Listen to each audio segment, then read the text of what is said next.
আমরা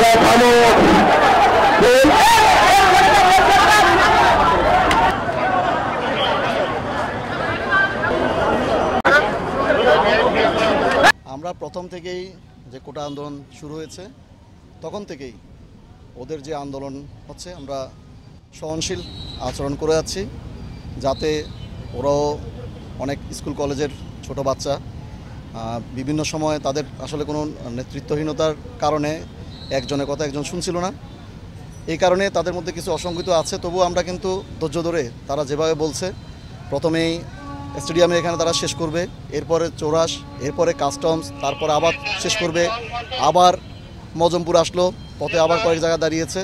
তারপর আমরা সব কিছু সহ্য করে ওদের সাথে যাতে কোনো ধরনের হিচিংয়ে যেতে না হয়, কোনো ধরনের ঝামেলা যেতে না হয় আমরা চেষ্টা করেছি। এখন জন্ম সনদ দিয়ে খোলো বিকাশ স্টুডেন্ট অ্যাকাউন্ট, নিজের বিকাশ নিজে কর।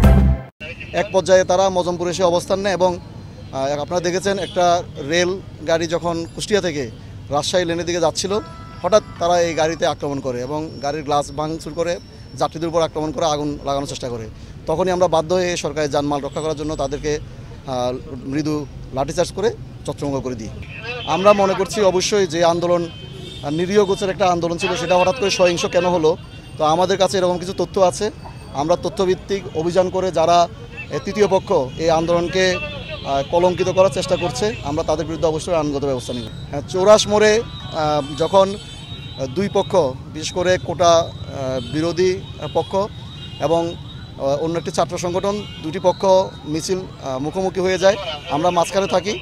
যখন এই মুখোমুখি হয়ে যায় তাদের মধ্যে উত্তেজনা ছড়িয়ে পড়ে এবং কিছু ইট পাটকেল নিক্ষেপ হয় এবং ওইখানে থাকা 3-4টি মোটরসাইকেল ভাঙচুর করে আগুন ধরিয়ে দেয়। আমরা সম্পূর্ণ ধৈর্যের সাথে দুই পক্ষকে কথাবার্তার মাধ্যমে বলে দুই পক্ষকে সরিয়ে দিই এবং তখনই পরিস্থিতি শান্ত হয়ে যায়।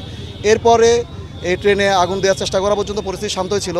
তো আমরা বাধ্য হয়ে এক পর্যায়ে আমাদের লাঠিচার্জ করতে আমরা বাধ্য হই।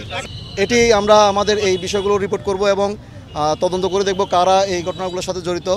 যদি কোটা বিরোধী আন্দোলনে কোনো পক্ষ সরকারকে অথবা পুলিশের ভূমিকাকে প্রশ্নবিদ্ধ করার চেষ্টা করে অথবা সহিংস করে জানমালের ক্ষতি করার চেষ্টা করে, আমরা অবশ্যই তাদেরকে প্রতিহত করব।